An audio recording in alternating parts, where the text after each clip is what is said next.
And good morning, everybody, and welcome to the Most Important Conversations Daily Meditations. We record these meditations each day, Monday through Friday. The core theme of our meditations is liberation, specifically liberating the self from your learned conditioning, from all of the ways you have been taught, either directly or just through observation by your friends, family, community, the wider society, of who to be, how to be, why to be. This conditioning has led you to end up living, and in many cases merely tolerating, a conditioned life by default, a life that is not even technically your life, because your conditioning means you are living in accordance to someone else's ideals, ideas, expectations, rules, structures. And this is where most people live. And then we spend our life, end up seeking nothing but validation and approval for living this way. It's the only way we can even tolerate it, is by others approving, even if we don't approve, even if we spend our time seeking external validation outside of ourselves, all the while repressing and suppressing the wisdom that our emotions are trying to bring us about how this life we are living is out of alignment with who we actually are. So we end up in this twisted way of living where we're seeking validation from without to give us the dopamine and the oxytocin hits to the brain to make us feel good about the choice of abandoning ourself. This is how most people live. And so that's the theme of our meditation, is to liberate oneself from the conditioning so that we could step into our power and create a life by design. Before each meditation, we have a short talk, and the talk content is derived from our core program, Whole Life Architecture. And Whole Life Architecture is a live, interactive, weekly program where participants participate in liberating themselves from their conditioning and learning how to step into their power as a creator to create a life by design. If you'd like more information about Whole Life Architecture, you can go to TMICglobal.com. This week we've been speaking about the ego, and I want to come back to something I was just sharing in the opening there about how we abandon ourselves. And the egoic identity that we are attached to, the egoic identity that we confuse and conflate for who we are, the conditioned egoic identity.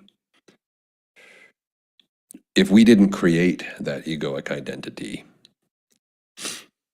and we just consumed that identity in terms of looking outside of ourselves for the identity we should construct so that we get approval, validation, and acceptance from the external world and the group.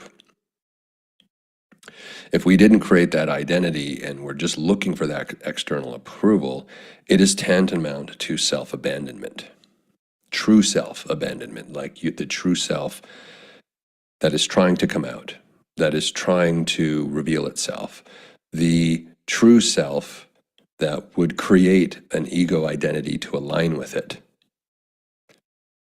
As I've said throughout this week, it's not a question of whether or not we have an identity, an ego. They're the same thing. To get along and participate in this world, our ego, our external facing identity, is the mediating element that has us be able to interact with others and engage in the world. But the mistake we make is we also allow ourselves, through the conditioning, to become of the world. This is when our ego, our identity, conforms to the expectations, rules, systems, structures, guidelines, expectations of the external world. It's where we abandon ourself and our own desires, our own thriving, our own vision for what's possible for our life, our own hopes and dreams. We abandon these things and instead contort ourselves to fit external world expectations. We are no longer of ourself. We no longer own ourself. Instead, we bend to the external world. We bend to what they expect us to be, and who to be, and how to be, and why to be. And so we're in a trap of our own making when we tolerate this kind of a life. Because we can't self-reinforce or reify our choices, meaning we need to always be gauging and looking outside of ourselves for whether our choices are quote unquote the right ones. We can't determine that for ourselves because we didn't create an identity based on who we are. We created an identity based on what everyone else expected us to be. And so we're constantly looking for that feedback from the external world that we're still acceptable, headed in the right direction, doing the right things according to the of the world metrics. And it's an exhausting way to live. Because we've abandoned ourselves, therefore we don't have trust of our own natural, authentic self. We've never learned to trust it. Instead, we trust what other people say about us, what other people expect from us. We trust the modeling of the external world for who and how we're supposed to be. And so we're constantly adjusting. The metaphor in my mind is the way we gently nudge and adjust the steering wheel while driving down the street to make sure we stay in the lane. We're constantly adjusting ourselves to stay in the lane of the conditioning, to not veer off into the ditch. And indeed, for people who have chosen to get off the road of conditioning, in those early stages, it can feel like they veered into a ditch and they may have made a mistake. Because most of us spend most of our life careening down a well-structured, highly conditioned highway of other people's expectations, with all of the promises of the benefits,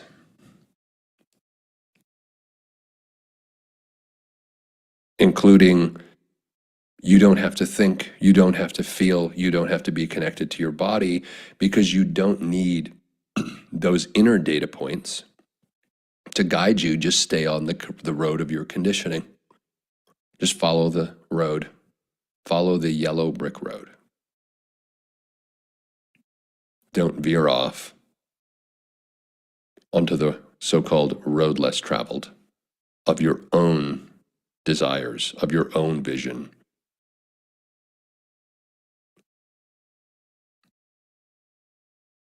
This is how most people live. And so their ego identity that they have created, which is externally oriented, which is conditioned and based on what other people believe who and what and why we should be, is really living a life where we have abandoned ourselves. It's not our life. It's someone else's. And this is where most people spend their time. I think about the influencer culture that has exploded over the last 12 to 15 years. How many of these people are just shells of who they are?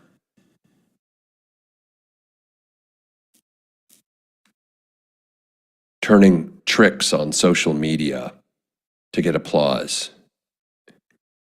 to get envy,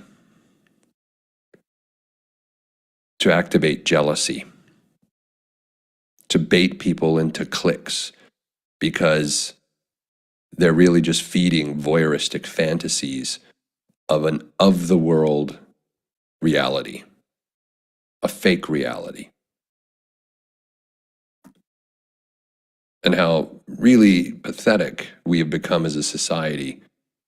And you can see the ramifications and effects of this in this skyrocketing mental health crisis, the skyrocketing physiological health crisis, cancer, diabetes, all on the rise in populations in people in their 20s. This isn't just disease of lifestyle and diet and sleep, although that's a massive element of these kinds of diseases, but it's also the disease that is these diseases are a result of abandoning our own inner knowing. When you abandon yourself, your mind starts to break down. It's that psychological dissonance of trying to repress your own true self, your own vision for your life, your own desires, and constantly twist and contort and conform yourself to this external metric. We're like, I don't see the distinction between the social media influencer culture, the unboxing events that people do, the look at me, traipsing around in these different parts of the world to get attention. How is this different from what a dog or a cat does to gain your attention? It's the lowest form of knowing yourself. It's the scraping of the bottom of the barrel just to get the attention. We've all heard the term attention-seeking whores. That's what influencers are. They don't know themselves. And they're just an example of when you take this way of being to the extreme. So I'm not talking about it because I'm trying to pick on it exclusively, but rather it's such a perfect exemplification of a default conditioned egoic identity that's metastasized into something gross and disgusting.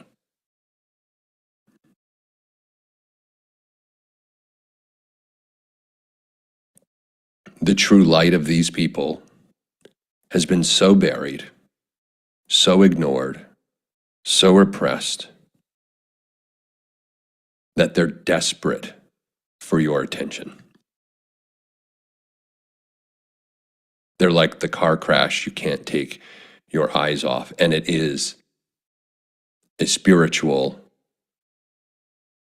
car crash. But this is the height, or the low, however you want to look at it. This is the height of our brokenness as a culture, as a society. And there's only one way through it, and that's to liberate yourself from it. to reconnect to yourself authentically so you can trust yourself. You do not require the validation and the attention of the external world to know yourself and to know who you ought to be so that you're in perfect alignment with yourself. And so that you can truly step into a life of power. The war that we all fight is not an external war against anyone else. The stupidity of physical hot wars, as Carl Sagan, the scientist, put it so many years ago, is the height of folly. How armies from one pixel of our planet seek to dominate another pixel on a planet that we all share and rely on. These hot wars are the height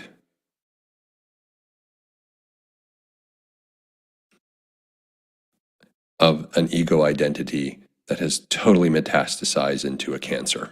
Because the real war that we all fight is the war to own ourself and not be owned by the outside world and its expectations. The real war that we all fight is to know ourselves and not continue to repress ourselves, our voice, that inner voice that we all have that will guide us if we'd only listen.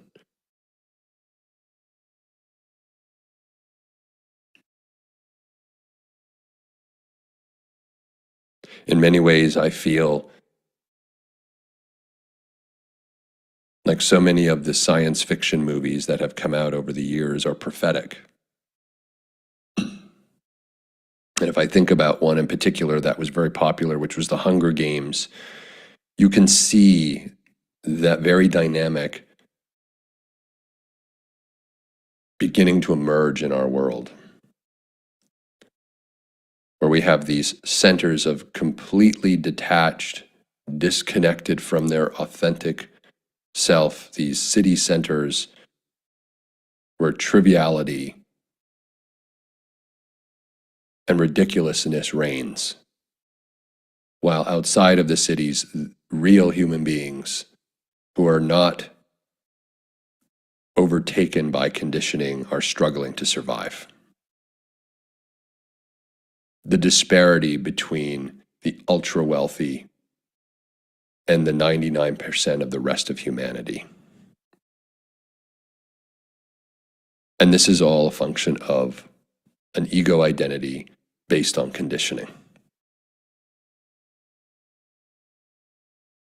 It's the de-evolution of the human experience, down to very base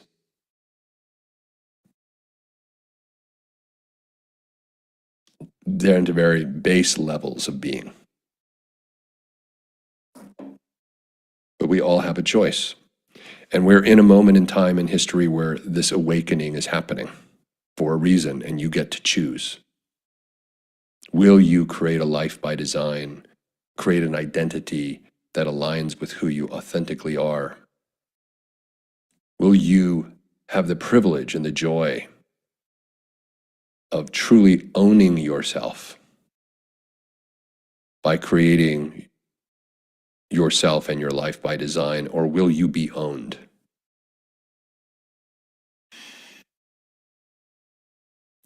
Turning tricks to get the clapping validation from the outside world. The real war is the war in the mind and in the heart and in the soul that we, as every human being, we as humans face. The weakest are the ones who externally look the strongest. And the strongest are those who, in silent commitment, choose to own themselves every day and define themselves as they see fit, regardless of what anyone external to them believes or thinks about them. Those are the strongest. They're the ones fighting the good fight. Those who have given up are the ones who are bending over backwards for your attention. And while in our society, in our conditioned mind, we think they're the winners because they're the ones who ostensibly are living their best life, they're not living their life.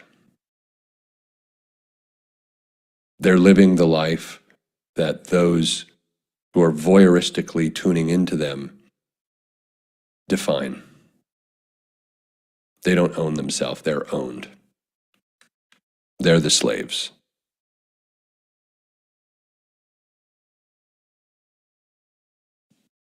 So the invitation this morning as we move into our meditation is to consider how much of your life you own and how much of your life is owned. How much of your identity is truly of your own natural creation, and how much of it have you consumed from the outside in, from conditioning of who and how and why you're supposed to be living the life you're living. And all of us, at any time, no matter how far down the conditioned road we've gone, can choose to hit the stop button, can pull over to the side of the proverbial highway, as I was mentioning earlier, and take an off-ramp, drive into a ditch, and start to tread your own natural, innate road less traveled, coming home to yourself. I'd like to invite Mignon now to join us this morning for our neural sculpting meditation.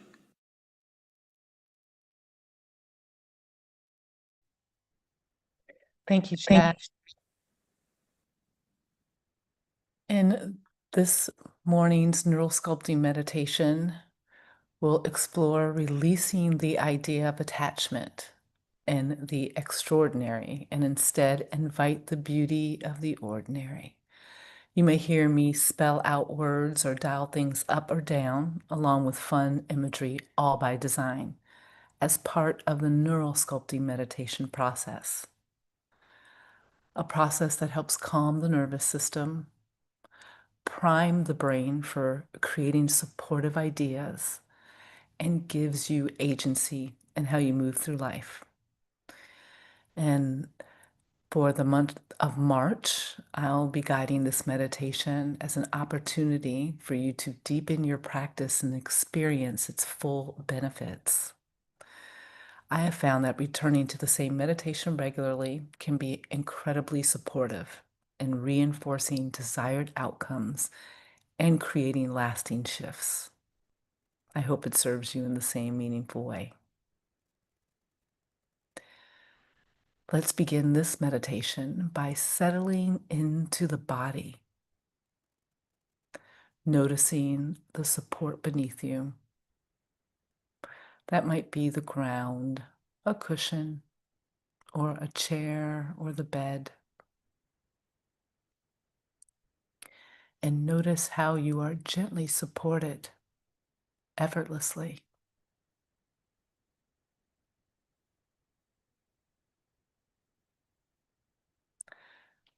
You might take a moment to become aware and orient to the space you are in, noticing the room and furnishings within the room in relation to you. What's in front, what's above, and what's behind.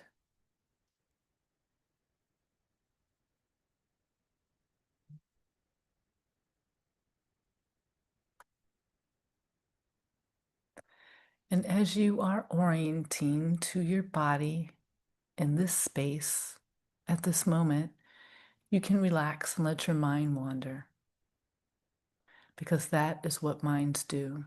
And that is okay, because gravity is keeping you right here. Your breath is also keeping you right here. Your breath that is breathing just as it always does naturally and consistent. And with your awareness, you can influence this by breathing deeper and slower.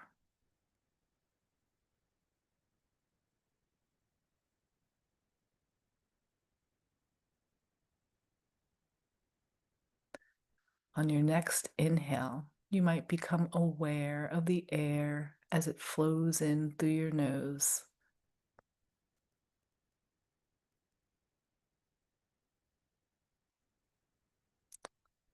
And on the next exhale, maybe you notice the release of the belly and lungs as the air flows out and disperses into the room around you.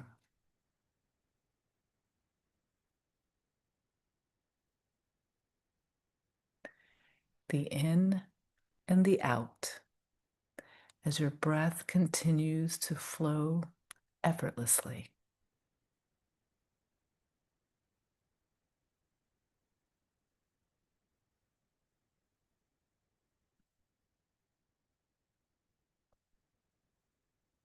As your breath continues to breathe itself, you might take note of any place in your body holding tension.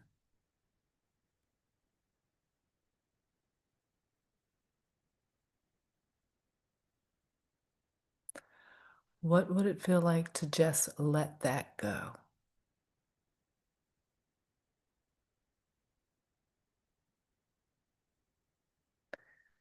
To soften and relax just a little bit more. Maybe letting your shoulders drop and unclenching your jaw. You might want to roll out your wrists or ankles.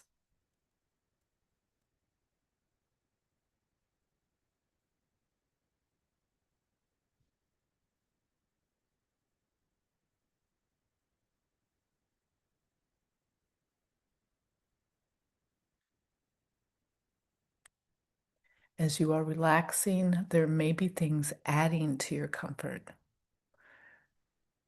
The comfort of the familiar space, the comfort of a soft cushion, or the comfort of knowing you have what you need in this moment to be right here. What do you notice that is adding to your comfort?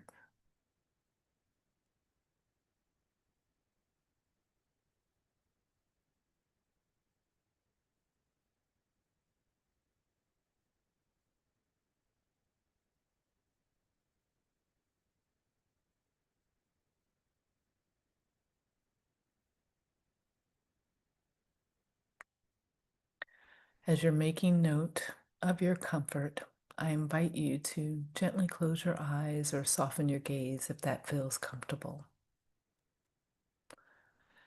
And because you are fully supported and comfortable, you can let your creative mind wander playfully. It might be interesting to imagine you were an apple growing on the tree.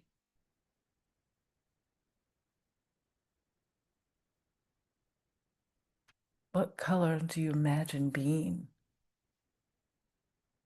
And are you high up on a branch or hanging low, easily picked?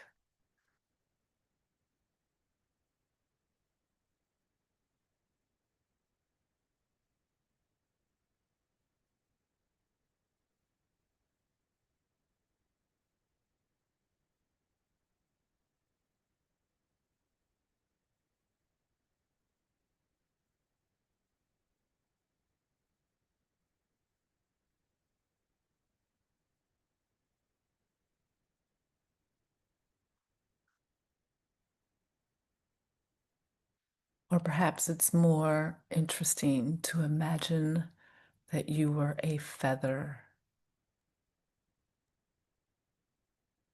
floating picked up by the wind, light and easy.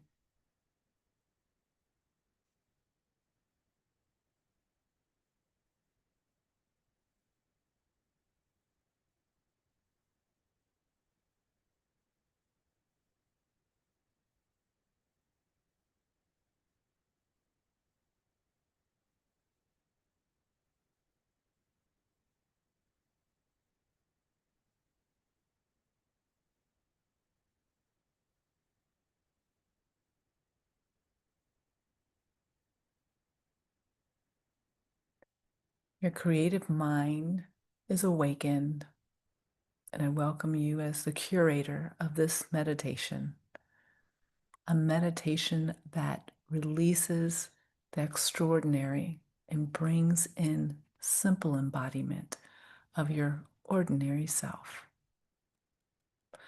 Maybe your mind has spent years reaching for great expectations or attached to some idea. If there's a word or attribute that comes to mind, what is it?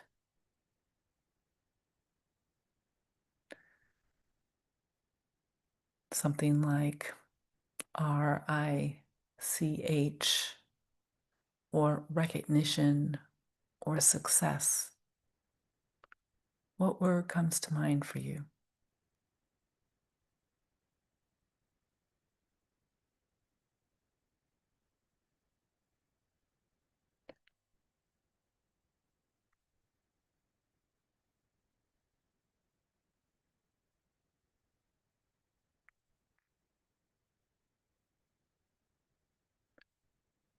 And how does your creative mind imagine this word, idea, or aspiration?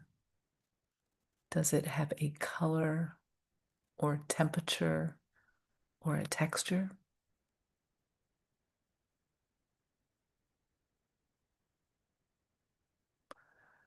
Like red and hot or blue and sharp, maybe shiny and cool.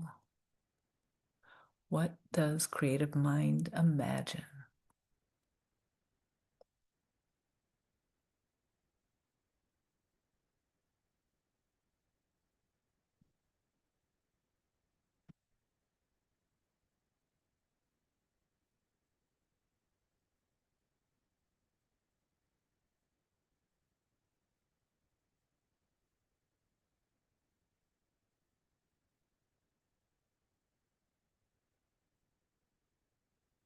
And if you were to imagine a sensation with the idea of this, where in your body do you imagine it to be? Maybe in the palm of your hand, or in your head, or somewhere else.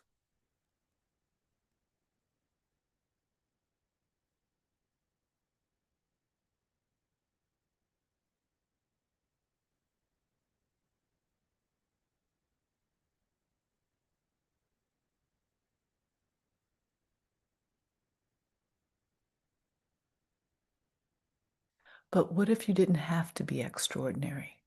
What if in this moment you could simply be?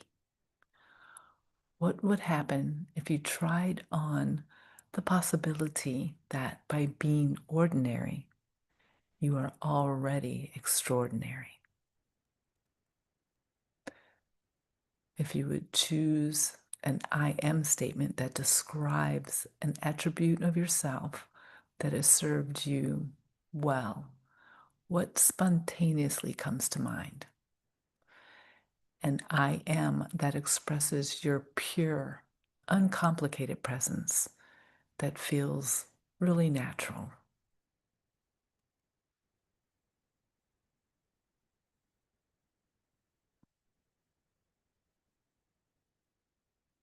Maybe like, I am strong, or I am funny, or I am enough, or some other word or words that suit you well, authentically.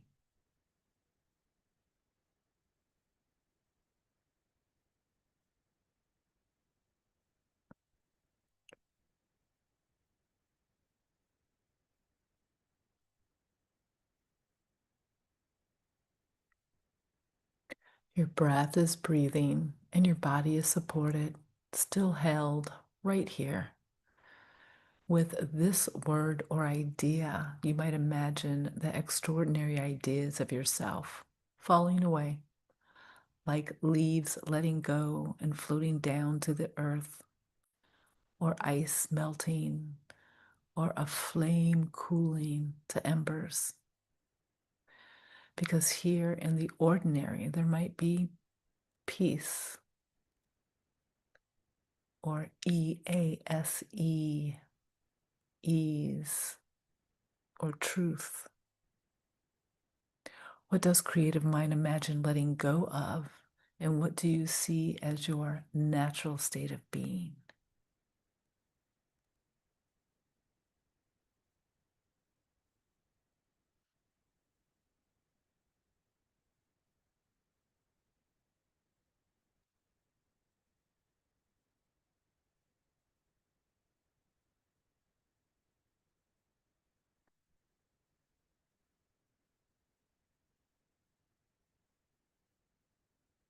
And with a deep inhale and a slow exhale, you might imagine shifting shapes or colors or sensations. As your mind explores, what do you imagine?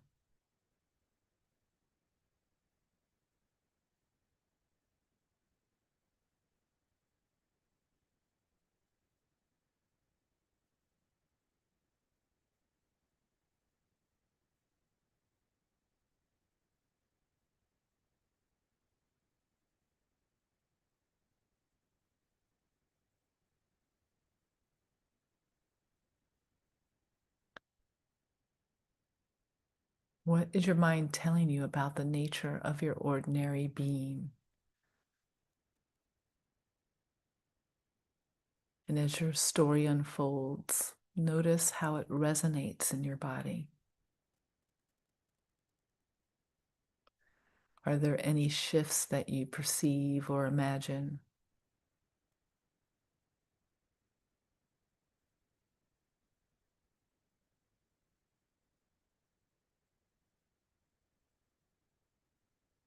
Maybe it's steady, perhaps peaceful,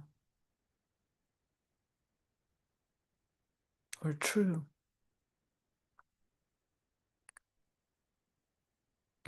Because this is yours, not something to reach for, but something that has perhaps been here all along. You're welcome to breathe it in and invite it to settle.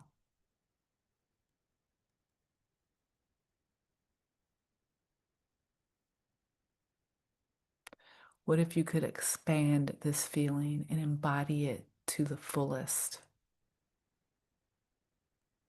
if that feels comfortable for you? I invite you to imagine a dial. It could be a fancy knob or an old-fashioned radio tuner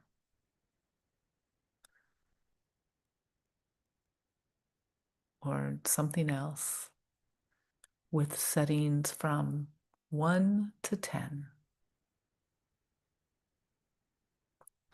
with 1 being a gentle whisper and 10 the confident beating like a drum. What happens when you gently turn up the dial? Is there a tone or vibration to your I am?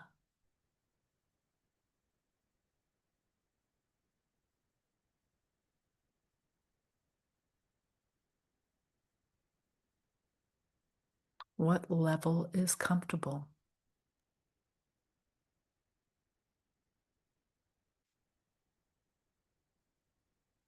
Maybe you imagine turning the dial past 8.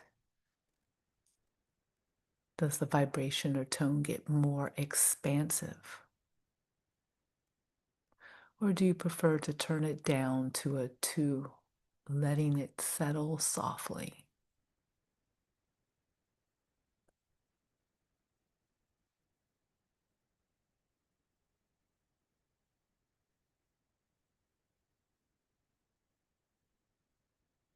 You are in control of the dial. You are the one fine tuning this experience of your authentic, ordinary self.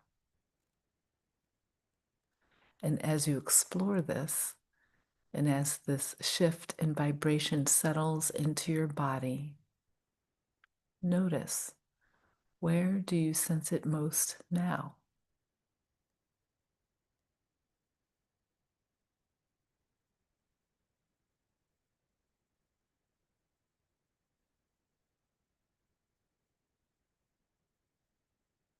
Is it in your throat and speaking your truth? Maybe in your fingertips, or perhaps somewhere else.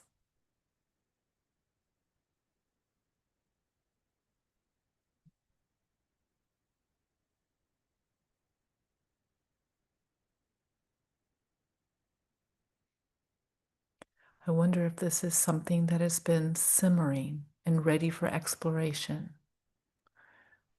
Or is it an idea that is brand new or been tried on and ready for expansion? Either way, you can bring yourself right back to this moment anytime by placing your non-dominant hand on your body to remind you of this if that feels comfortable for you.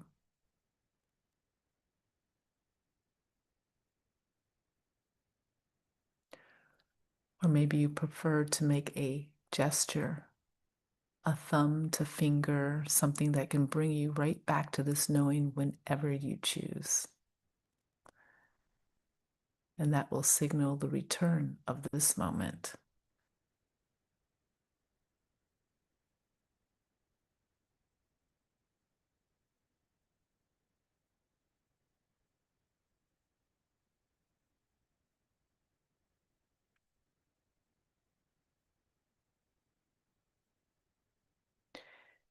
If you were to give this experience a name, what might it be? Maybe a single word or words that hold meaning, or perhaps something playful, a made up word. A word that, when spoken, thought, or written, brings you right back here.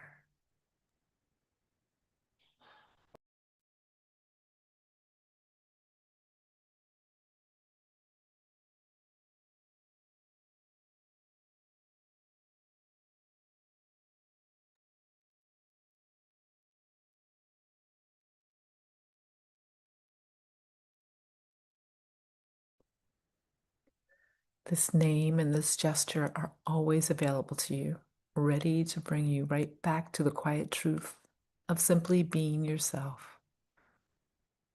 Even as you move your awareness to the room and sounds in the outer landscape, gently moving your body. And when you're ready, opening your eyes to end your meditation.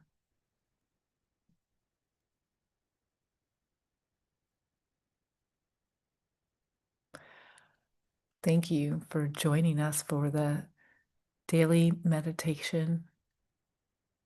You might consider taking a few moments to journal about your experience. And you are invited to join our daily meditations Monday through Friday at 7 a.m. Pacific. I'm Mignon Harris, a certified neurosculpting facilitator, and you can learn more about neurosculpting and my offerings at vitalform.life and find my link at tmicglobal.com to explore more of the most interesting conversations programming. Have a gorgeous day and be well.